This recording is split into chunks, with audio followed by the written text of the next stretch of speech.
Hello, everybody. I'm Jenni Walke from Elephant in the Room Consulting, and I'm with my digital BFF, Kylie Mowbray Allen, for Friday's Business Bite Size. How are you going today, Kylie? I'm great, thanks. How are you, Jenny? I'm wonderful. I've had a very busy week. I had lots of stuff going on and looking forward to a nice weekend, actually. Yeah, I'm looking forward to a little self-care myself this weekend. So, Definitely, yeah, definitely. winter definitely always makes me think it's time to do a bit more self-care. I agree. And in fact, the business is having a couple of weeks off from it. We have a break in our coaching program for 2 weeks where we actually do a bit of a reset and a refresh. We go through our, what's our business for the next year look like. We do a review of last year, but it's also an opportunity for me to have just those extra couple of hours a week just to reflect, take some time, do some things that I've been putting off to the side because we sometimes just don't make time for those things. No, you did right. You did right. I've really had to get firm with myself on those CEO days and making sure that they're actually happening. And I found when I can't actually schedule a whole day, then that's okay. I can do 2 half days that week. Yeah. So yeah, I've been really prioritizing making those days happen to, especially as we come up to, we're literally almost upon end of financial year. 100%.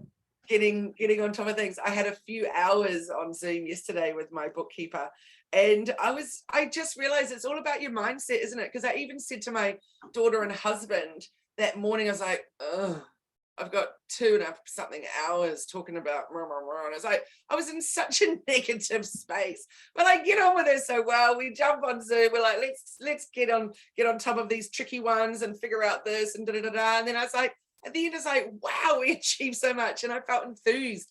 So isn't mindset such a big part of it? And it really is. Sometimes we kind of go, when I first started in business, I was very, and a long time ago, I've always been very structured, been very analytical about the way that I viewed the world and the way that I made decisions. And then when I fell into business, I found that I was starting to make decisions far more based on how I feel and the connection and what it means and my alignment to kind of that mindset piece. Because I realized my mindset had always been structure, process, analyze. And now as a business owner, because it's so personal, you actually start to realize the impact it has in the way they view the world. So I miss my days of analytical of just, this is how it's done because it was easy. But now I'm like, oh, how am I feeling today? And how am I going to respond to clients in that way? So 100% mindset is so important in viewing your outlook. so did right. And also, as soon as you said, now I think about how do I feel about that, etc. And that reminded me of someone I interviewed recently for the Positive Passionate Businesswoman Hello You podcast. And she is I'm trying to think what her official title is. It's something like a time coach or something along those lines. Sorry that I've got that not quite right. But what she's recently been studying and then bringing into the work that she does with her clients is actually where you're at in your cycle. And so if you really, because we're also used to just pushing through and going, we just got to get it done no matter how we're feeling or where we're at, let's just do it. But actually knowing your cycle, looking at your calendar and going, okay, on that Wednesday, on that date, I know that I can't do what I need to do there. My brain isn't as creative as it could be. So I'm going to schedule that for the following week or the week before. And that day, I'm just going to do some slower stuff where I don't need to be with people and thinking I could maybe doing admin or whatever. And I thought that was really interesting. I never thought to look at it like that. No, and that's I'm gonna have to think about that for a while because I can't even imagine that. But yeah, it's a really interesting point that we know it affects the way that we show up and our mood and our kind of sense of worth even on that day in terms of if it's a really difficult month, then it actually does impact the way that you kind of see yourself and see your position in kind of everything you do. So I can see that. Yeah, absolutely. My brain is struggling with it. Yeah. She said since she's been doing it for herself and then for her clients, she's really noticed a difference. So I'm like, anything that you can do, right, that's going to actually help you tune into where you're at and so that you can do business better and not fight on the days that you're not actually, well, fight yourself on the days that you're just not feeling it. And well, I think that's the point, isn't it? It's choosing to work. And it comes back to that conversation that you and I have a lot, is that, show up and be the person you want to be on that day rather than being the person you think you need to be. So I think when we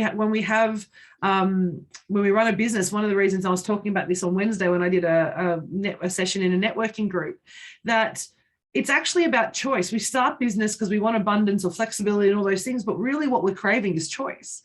That's why we start our own company, to be honest. And some people might say, I want to create my own wealth. Well, why can't you do that in another company? Oh, no, because they limit my opportunity or they limit my possibilities or I'm capped. So really you want choice. Everything comes down to wanting choice. And sometimes we forget that we have a choice in how we want to show up and how we want to work and who we want to talk to. And on those days, that's, I love that idea about tapping into it. As I'm thinking about it, tapping into how I'm feeling on that day and where I am in as a human being in my cycle or whatever it might be, is a really powerful way to, access that and harness that choice in terms of, today I'm going to be this person and this is how I'm going to show up because it's the right thing for me, not necessarily for other people. Absolutely. So I've just remembered, it's excuse me, the woman that I was speaking to, for anyone that wants to explore that further, it's Christy Flora, and she's got the coolest business name. Her business name is Floor and Order. Yes, winning. I love that. I think that's it is an awesome name. Actually, the other cool business name I've come across recently, and purely because initially I was buying the product from her, and then she joined our Positive Passionate Businesswoman. So I got the opportunity to ask her how she came up with the business name, but her business name is Good Sheet. And so her business is actually a laundry sheet. So it's just these little wee tear off sheets that you put in instead of laundry powder or liquid. It comes in cardboard. So the whole thing is completely compostable. And I'm a real sucker for a subscription. I love it when I don't have to think about buying something, because it's just going to arrive every 3 months, just like Who Gives the Crap, which I totally love as well. So really, really clever name, Good Sheet. So I like that. I thought that was very, very clever. So yeah, go and check that out. I'm totally into a good business name that gives me a good Well, I know today's session we're talking about networking, but I'm actually going to link what we're talking about into our topic for today, because all the conversations we've just been having are about people that we've met through networking, aren't they? It's not, we come up with these ideas and we find these people and we connect with new people, and our community grows because of the way that we network and engage with people. And I used to hate the term networking because it conjures up this kind of false, I have to stand there and be this person and pretend and show up in a different way, because, you're always having to sell, you're always having to do something and do your pitch. But my attitude for networking has changed so much over the last couple of years to really be about, how do I just grow my connections? How do I just find more people and build my tribe and build my community? And what comes of that may be business, may be really great advice, maybe relationships, maybe, business connections through other people. But networking for me is now really just about, how do I build a community rather than how do I sell? How does networking show up for you? Well, I absolutely love what you've said, and it's very poignant what you said about what we were chatting about and then linking that into networking, because you might have noticed that both those people I gave examples of, I said met them through, or interviewing them through, or whatever, through Positive Passionate Businesswoman, which, as you know, is my networking group, well, the networking group that I've founded and run. So for me, the women that I meet in there, neither of them I'm actually working with, but except one I'm actually buying from, but in both those instances, they've made an impact on me when I've met them, and then I've then shared their information on. I'm not getting paid for it. There's no affiliate links or anything like that. But that's the beautiful thing about networking, I think. And I think where people can sometimes get a bit skew with it and get worried that networking is just going to be overwhelming or too much, is that they think, I've got to actually make referrals all the time, or I've got to actually work with that person. If I meet them at a networking event, they're going to expect that I want to work with them. And I don't believe that's what it's about. I believe what it's about is making an impact on someone or inspiring someone. And so then when I'm suddenly talking about cool names, I'm like, oh, that's right, I met that person at that networking event, for example. So yeah, I think networking in general is a tricky word, because it gives people some anxiety around, I've got to show up, I've got to speak up and all of that. And that can be really terrifying for some people. And I think, and I understand why some networking groups do have that structure about, you have to give an X number of referrals and you have to have an X number of meetings. And they do that to, I guess, for some way force people into doing those activities. Because if I didn't have any metrics to go against, if I wasn't held accountable, I probably wouldn't do it. Maybe, I don't know. Whereas for me, I like that idea of saying, taking the pressure off to saying, when I meet somebody, I want to have a conversation with you and build a connection with you, because I may not need to use you now, but I don't want you to think that if I can't work with you right now, or I can't refer someone to you right now, that I may not be able to do that in the future. And that's what's always turned me off about the formal networking programs, because I've met some great people. And the first conversation is like, so can you refer these people to me? This is the people I'm looking for. This is how I want to work with you. And I'm like, well, whoa. I don't even know who you are yet. Let's get to know each other first. And then through that, we might like, as you said, hey, you're looking for a zero waste laundry product, have a look at Good Sheet. Or you're looking for someone who can help you organize the world, go to, Floor and Order for your time management, or our colleague Julie Cliff, who does, or organizes your house. So all those things are not because we go, I like what you do, I'm going to refer. It's because we go, I know my broader community in time may have connections, as opposed to that immediate need, which I don't like about normal networking groups. I agree. I definitely agree. And I think I've talked with you before about someone that I was doing some work with, and they'd said to me, every time you refer me and you actually win me a client, which that in itself is a funny term, isn't it? But I'll pay you $100. So before he actually officially said it, I had recommended a number of people to work with him. Then he kind of made it an official thing, and I stopped recommending him. Not because I didn't think he was great anymore, but it was because the awkward thing about it being a money exchange, I never want people to think that I'm only recommending them to something because I'm going to benefit from it. That felt really super awkward. It's different when it's an affiliate link to something and you might get, maybe it's like a Canva affiliate or whatever. That's completely different because I'm using the product every day myself. I'm loving it. Or, AppSumo, that's great. If I give you my code, you get $10 off and I get $10 on my account. Like, that's a cool kind of an affiliate. Yeah, it's definitely very different to saying, Jenny, if I recommend a client to you, will you give me $100?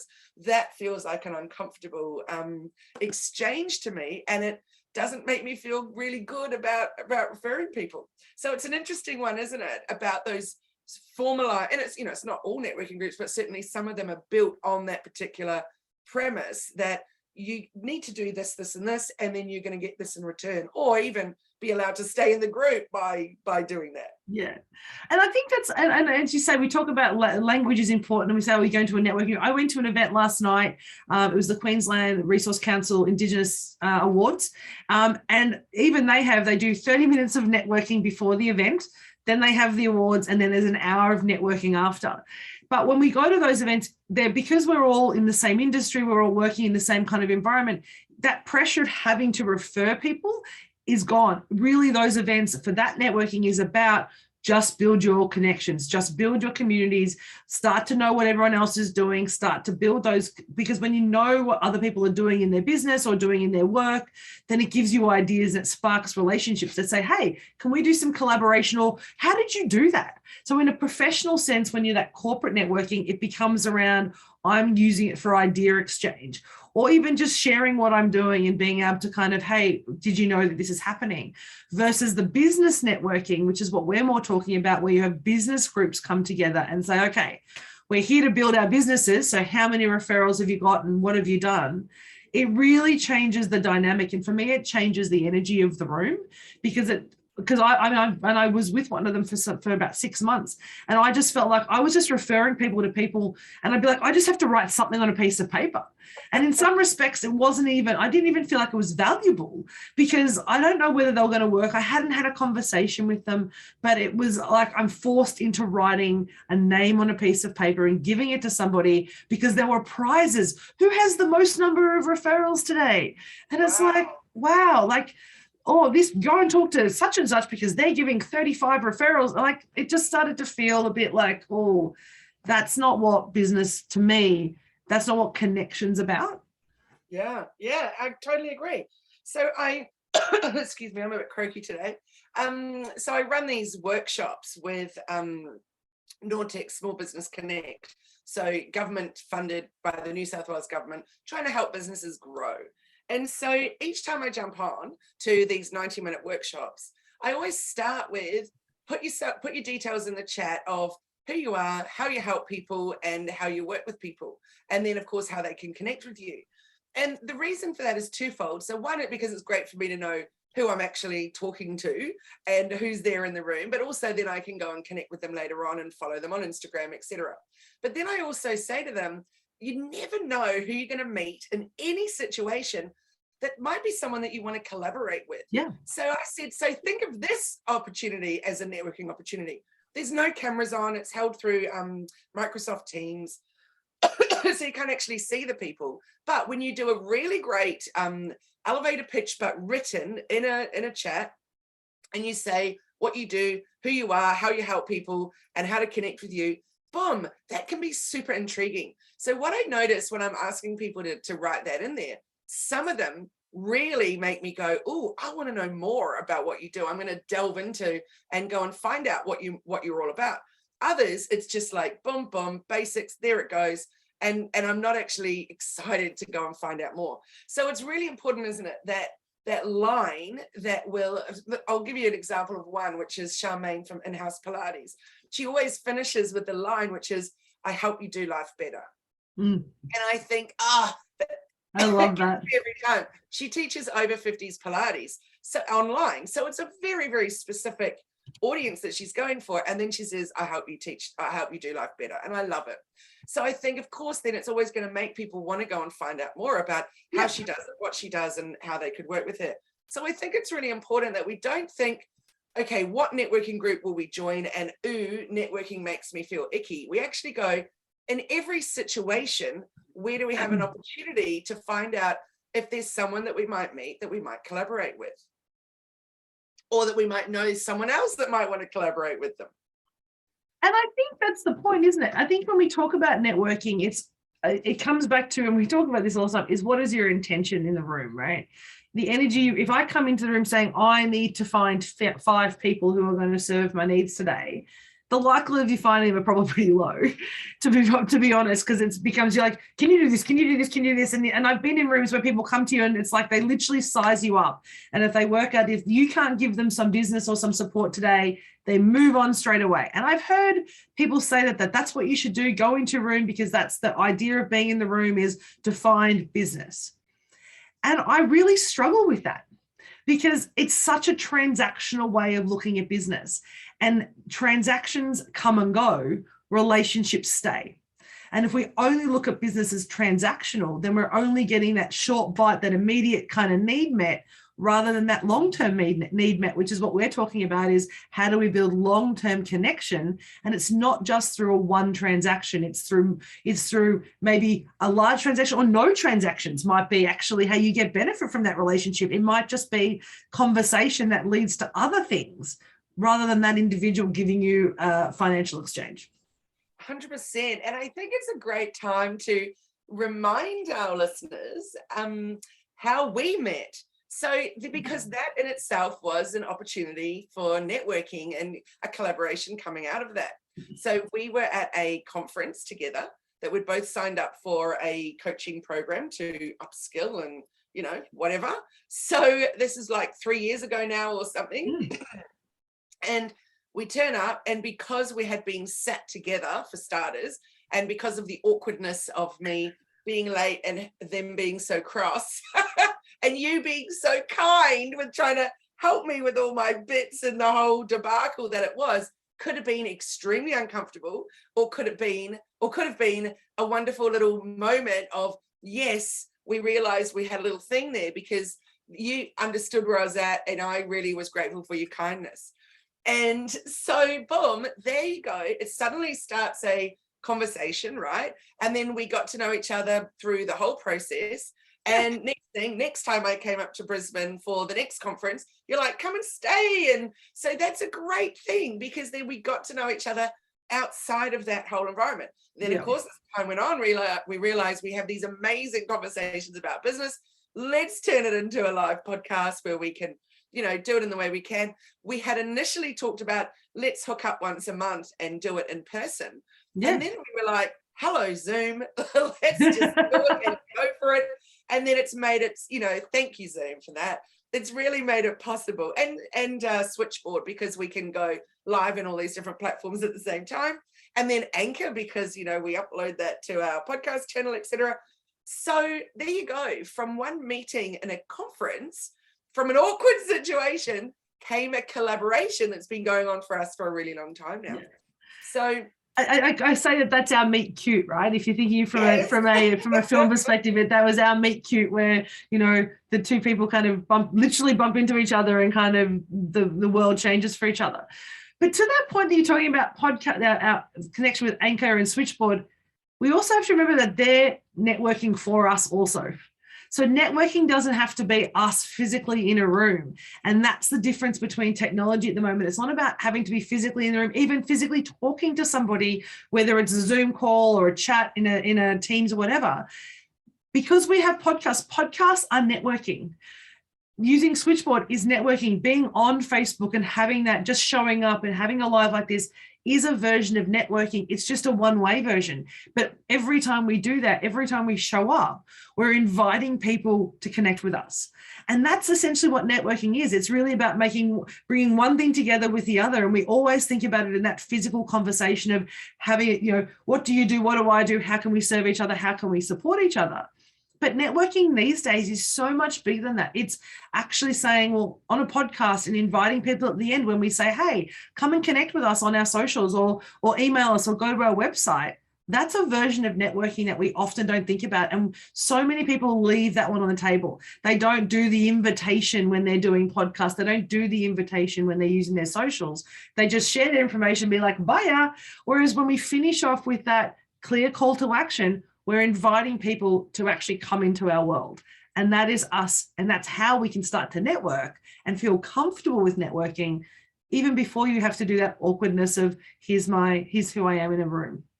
Yeah, here's my business card. Yeah, it's my business card. Totally. So I'd like to put a challenge out to everyone listening, because I recently, so my Positive Passionate Businesswoman networking group is online. But I also attend in-person events from time to time that I, you know, force myself to do. And each time I do, I actually enjoy them. But, you know, I think we've all become quite used to not so much in being in person. But one thing I noticed, particularly with the in-person one I went to last week, is that I gravitated towards the people I knew. Now, that's really nice because I hadn't seen them in a long time. It was great to have a catch up. But actually, what about if we all, whether it's online or whether it's in person, reach out to someone new? So, for example, I really love it at the beginning of any networking event where you go around the room and it's 30 seconds or 60 seconds or whatever with a chance to introduce yourself. So I make a little note of who I want to then go and chat with, but then often I don't, because it's somebody that I've want to catch up with and they've taken my time. So what I think is really important is that for me at the next networking event, I'm going to go, I listened to what you said. I was intrigued by it. I'm actually going to make myself go over there and meet you, or I'm going to connect with you later on online. So I think that's a really important challenge that we all take on over the next little while is in-person events, find someone new to connect with, and online events, see what's being written in the chat or what you've heard them introduce themselves as, and then go and connect with them on social, send them a direct message or whatever it is. What do you think, Jenny? Are you up for the challenge? I am definitely up for the challenge, and it's actually just reminded me because I had 2 conferences in June that I've got a lot of people that I met and connected with, and I have business cards and LinkedIn invitations that I actually need to then take the time to do that, because that's the thing, isn't it? Setting aside time to do that follow-up. So I am up for that challenge, and we'll definitely be doing that in the next week when we're doing our reset. So it's now I've got no excuse to say why we can't stop and do that. That's right. And I highly recommend a little app called Hi Hello. So when I've been at networking events, often I'm just tragic, clearly, because I'm like, oh, I can't believe I forgot my business cards again. But then I'm like, sweet as, I've got it all on the Hi Hello app.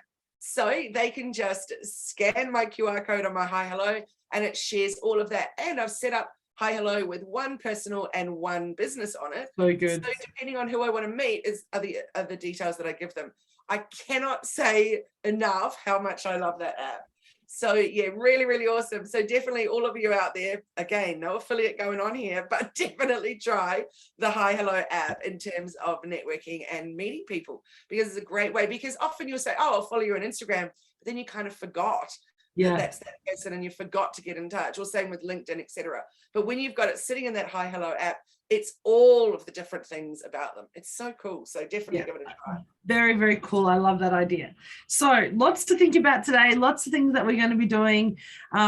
Challenge out to listening to build your network by actually going out and connecting with someone that you haven't met before and really get to know them and build a relationship and connection with them, not just for now, but for the future as well, of actually just, building your community is really what networking should be about, not just the transaction.